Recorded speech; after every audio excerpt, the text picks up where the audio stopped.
by reestablishing that free-flowing river condition, what's going to happen is we're actually going to have more flow in the river.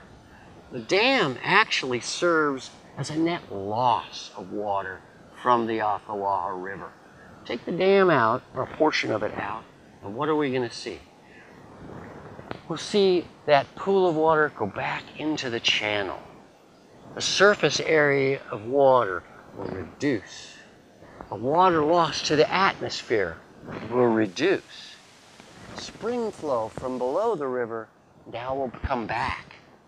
We think from the calculations that have been done, it's been demonstrated through scientific investigations, that the flow of the Ocklawaha River will probably increase on the order of 150 million gallons per day.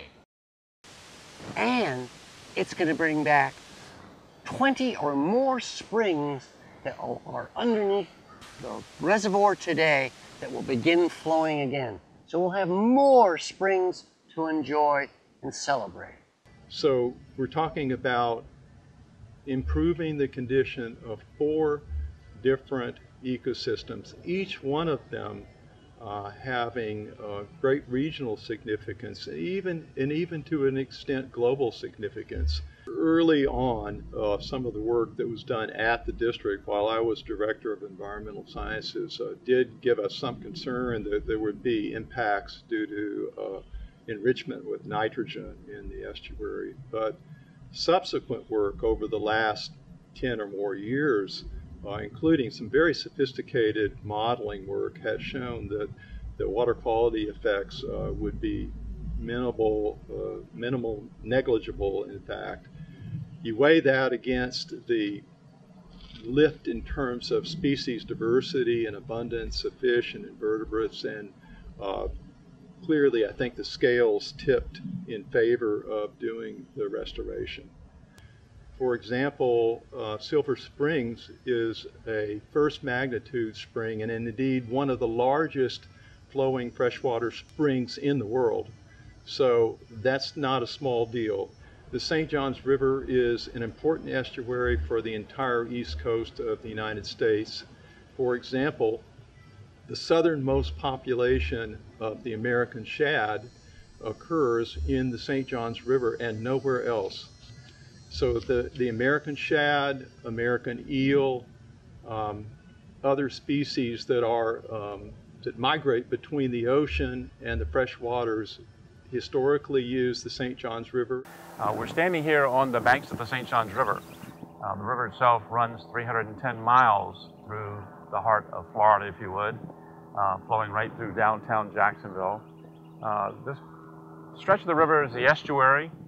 It's where the ocean meets the river, and this is one of the most fertile parts of the river.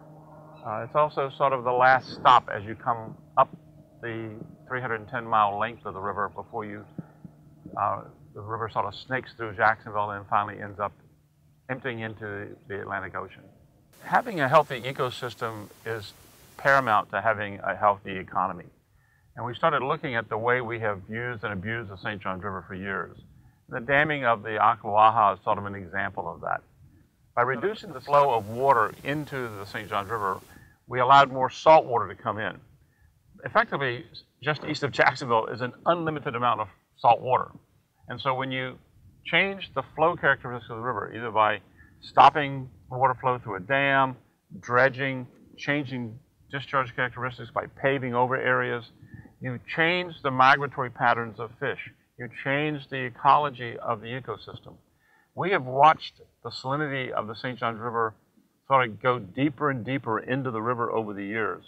We watched all the submerged aquatic vegetation, which is critical to the nursery ground of the estuary, disappear in Duval County. There are no grass beds left in Duval County. And so trying to reestablish some sort of healthy ecosystem is critical as we continue to do development and dredge and pave over areas and fill in wetlands. We need to try to do our best job to restore and mitigate that impact as best we can. So the St. Johns is really unique and that's one of the few rivers in the world that is primarily fed by spring discharge. So we have a lot of spring water coming out of places like Silver Springs, Wakaiwa Springs, that add spring water into the river. And the Ocklawaha is a spring-dominated tributary, so the Silver River provides a lot of discharge to the Ocklawaha. So that water is being held back by the Rodman. And beyond that, there's a natural timing to river systems discharging to the St. John's. When it rains, it can flood. That floodwater goes into the river system and goes into the St. John's River. The dam changes that natural flow characteristic. So there's not a natural sort of flux of water out of the Ocklawaha into the St. John's. And that can be critical at times of drought. If the water is not coming out of the Ocklawaha, it's not providing water to the St. John's. And I think that's one of the biggest problems we have with this system, is it isn't behaving like a regular river system would. It's behaving like a managed system that it is.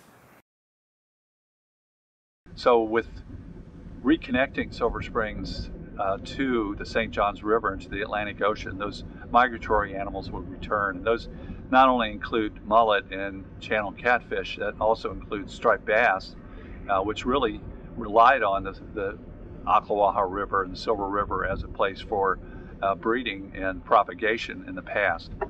Spring-fed rivers are essential for the existence of manatees in and around the Florida Peninsula. And they provide irreplaceable habitat for wintering during cold weather because of the need for a warm water refuge by these manatees. Restoring natural habitat like the Ocklawaha River and its natural historic springs is critically important for the Florida manatee. Manatees can actually not survive in water colder than 68 degrees for prolonged periods of time. Or they can suffer a life-threatening condition called cold stress syndrome if they don't find these warm water sources in time. Due to loss and degradation of natural habitat, 60% of Florida manatees actually now rely on artificial warm water sources during the winter time, such as power plant effluents. And this is unsustainable for the future of the species. Restoring the Ocklawaha by breaching the dam will benefit wildlife. Species like the Florida black bear, Florida panther, bobcat, wild turkey, and white-tailed deer will have new territory to roam in the corridor between the Osceola and Ocala National Forests. Healthier forests will benefit native birds like the bald eagle, osprey, and wood duck. Fish and other aquatic species will migrate through an open river and access the Ocklawaha's springs. So the Florida Wildlife Corridor is an attempt to make all Floridians and other people across the globe aware that we still have this opportunity to protect a functionally connected system of wildlife corridors across the state of Florida. So if we restore the river and put back the floodplain forest that used to characterize the area that now where Rodman sits, that it will be a much more functional wildlife corridor than it is today. When people think about the Ocklawaha River Restoration Project, they often focus on just the river and not the greater ecosystem. Behind us is Little Orange Creek Preserve and Nature Park. This is more than 3,000 acres of conservation lands put together in a partnership with nonprofit organizations and government agencies, including counties and cities, to protect this incredible system. The Ocklawaha River Restoration Area is a critical link in the Ocala to Osceola National Forest, or O2O corridor,